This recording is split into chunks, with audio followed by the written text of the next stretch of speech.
Hello bachcho, let's see. The question says increase in enthalpy of the surroundings is equal to decrease in enthalpy of the system. Will the temperature of system and surroundings be the same when they are thermal equilibrium? अब यहाँ पे हम कहेंगे yes. Increase in enthalpy over here we say the temperature of system and surrounding be the same when they are in thermal equilibrium. अब इसका अगर हमें answer लिखना है तो हम कैसे लिखेंगे ये देखते हैं. हम ये बोलेंगे कि जो आपका थर्मल इक्विलिब्रियम है वो क्या है बेसिकली. आप उसको कैसे डिफाइन करेंगे थर्मल इक्विलिब्रियम को. थर्मल इक्विलिब्रियम क्या हो गया कि आपके पास दो फिजिकल सिस्टम्स हैं. ठीक है.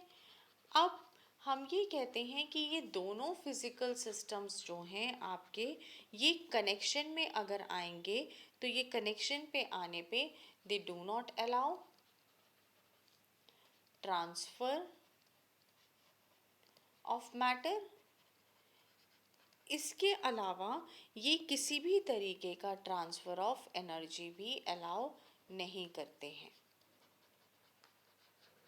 अब जब ये नहीं अलाउ करेंगे तो इस टाइप के कनेक्शंस जो होंगे ये क्या करेंगे, ये परमिट करेंगे only the transfer of energy. और जो वो ट्रांसफ़र एनर्जी होगी यहाँ पे वो किस फॉर्म में होगी, हीट की फॉर्म में होगी. ठीक है. अब जब ये हीट की फॉर्म में होगी तो इसको हम बोलते हैं डाई अथर्मल. ओके. अब ये डायथर्मल कनेक्शंस क्या होते हैं. डायथर्मल कनेक्शंस जो होते हैं वो होते हैं किसी भी दो फिजिकल सिस्टम्स के बीच में.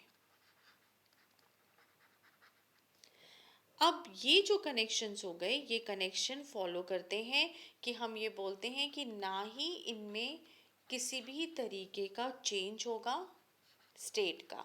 मींस दो से फिजिकल सिस्टम है, दोनों में से किसी का चेंज नहीं होगा.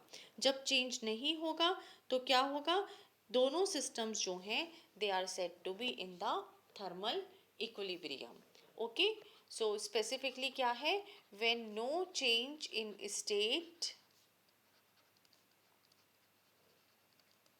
then the two systems are said to be in thermal equilibrium. Means अगर मैं ये मान के चलूँ कि मेरा डेल्टा एस सिस्टम है एंड डेल्टा सराउंडिंग है तो इन दोनों का जो मेरा टेम्परेचर है वो इक्वल होगा. इक्वल क्यों होगा, because they are present in the equilibrium. तो बेसिकली ये क्या ओबे करता है, it obeys the zeroth law of thermodynamics.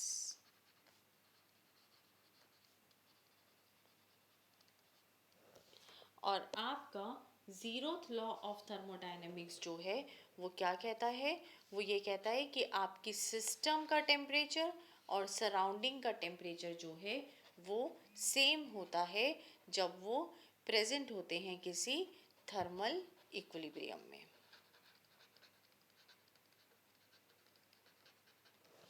So this was the most suitable answer for this question. Hope you understood it well. Best of luck.